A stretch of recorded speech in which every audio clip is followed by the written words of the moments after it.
94 కీర్తన 18వ వచనాన్ని, నా కాలు జారిని నేను అనుకునగా యెహోవా నీ కృప నన్ను బలపరిచాను. ఏమనుకున్నాడంటే ఈ భక్తుడు, నా కాలు జారినని అనుకునగా. నువ్వు కూడా అనుకోవచ్చు కొన్నిసార్లు, ఇక నా పని అయిపోయింది, ఇక నేను సాధించలేను, నేను ఇంకా ముందుకు వెళ్ళలేను, దీన్ని నేను జయించలేను, కొన్ని కంక్లూషన్కి వచ్చేస్తూ ఉంటారు. కొన్ని సమయాల్లో కంక్లూషన్కి వస్తారు, నేను ఆ అప్పు తీర్చలేను, నేను ఈ రోగాన్ని జయించలేను, ఈ సమస్య నుండి నేను బయటపడలేను, నేను జారిపోయాను, నా పని అయిపోయింది అనేటువంటి మాటలు మీరు ఎప్పుడైనా విన్నారా? మీకు జ్ఞాపకం వచ్చిన వాళ్ళు చూపించండి. అలాంటప్పుడు ఈ భక్తుడు కూడా అలాగే అనుకున్నాడు. ఏమనంటే, నా కాలు జారిన అనుకునగా ఇక అయిపోయింది నా పని అనుకున్నాడంట. ఆ సమయంలో దేవుడు అద్భుతంగా సాయం చేశాడు. నీ కృప నన్ను బలపరుచున్నది. దేవుని కృప పడిపోతున్న వ్యక్తిని నిలబెడుతుంది, స్థిరపరుస్తుంది, బాగు చేస్తుంది. అంటే పడగొట్టేది కాదు కృప, నిలబెట్టేది కృప. ఈ రోజులో కొన్ని తప్పుడు బోధలు, కృప ఉంది కాబట్టి నేను ఎక్కడైనా పడిపోతాను, ఏమన్నా చేస్తానంటున్నారు. No, that is a wrong concept. You are not understanding the word of God. వాక్యం నువ్వు సరిగా అర్థం చేసుకో. వాక్యం ఏమంటుందంటే, పడిపోయిన వాడిని నిలబెట్టి స్థిరపరచడానికి దేవుడు తన కృపనిస్తున్నాడు. సో జిగటగాల దొంగ ఊబిలో పడిపోయిన నిన్ను బయటికి లాగి బండయ్యను దేవుని వాక్యం మీద నిన్ను స్థిరపరుస్తాట. ప్రభా నన్ను స్థిరపరచమని ఎంతమంది అడుగుతారు? రైట్. ఎవరెవరు జారిపోయాను అనుకుంటున్నారో, పడిపోయాను అనుకుంటున్నావో, కృంగిపోయాను, నా వల్ల ఏం కాదనుకుంటున్నావో, నేను సాధించలేను అనుకుంటున్నావో, నీతోనే ప్రభు మాట్లాడుతున్నాడు. ప్రార్థన చెయ్యి. ప్రభా, నేను ఎక్కడైతే జారిపోయాను, ఎక్కడైతే పడిపోతున్నానో, ఎక్కడైతే కృంగిపోయాను, అక్కడ నేను లేవనెత్తబడినట్లు నీ కృప నాకు దయచేయండి. నీ కృప చేత, నీ కృప నన్ను బలపరచుచున్నది అన్నాడు. ఈ విషయం 3000 సంవత్సరాల క్రితం రాయబడినట్ల దేవుని వాక్యం అయితే, అపోస్తలుడైన పౌలు దేవుని దగ్గర ప్రార్థన చేశాడు.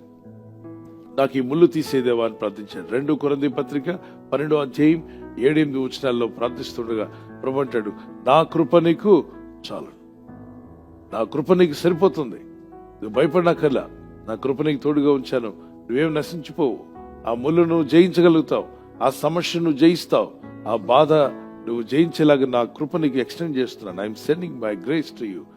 ఒక ముళ్ళు, ఒక సాతాను ముళ్ళు అతను బాధిస్తూ ఉండగా ఏమని ప్రార్థించాడంటే భక్తుడు, ఇది నా యుద్ధం నుండి తొలగిపోవాలని దాని విషయమై ముమ్మారు ప్రభుని వేడుకున్నాడు. ఎన్నిసార్లు అంటే ఏంటి? ఒకసారి చేసినా, ఒకసారి ప్రార్థించినట్ట చెప్పాలి. అగైన్ అండ్ అగైన్ ఈ ప్రేయర్. సో అప్పటికి 3 సార్లు ప్రార్థించిన జవాబు రాకపోతే ఏం చేస్తాడు ఈయన?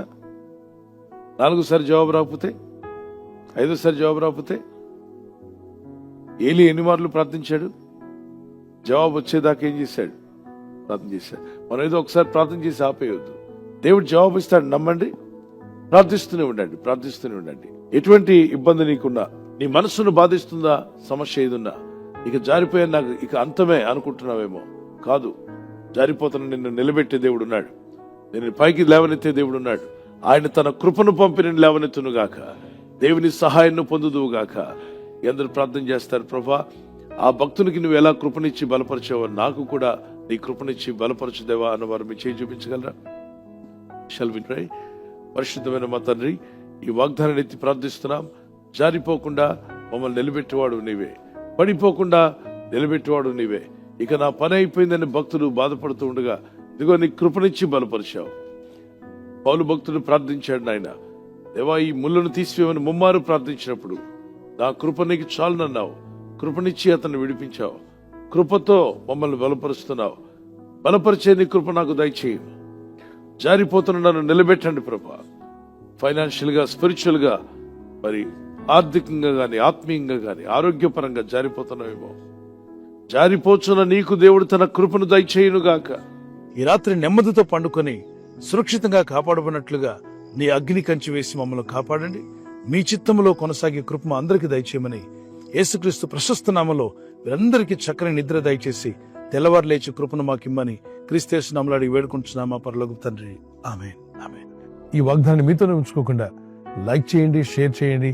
అనేకులు ఈ యొక్క ఛానల్ సబ్స్క్రైబ్ చేసుకోమని తెలియపరచండి. సబ్స్క్రైబ్ చేయని వారు కూడా సబ్స్క్రైబ్ చేయండి. Good night. God bless you.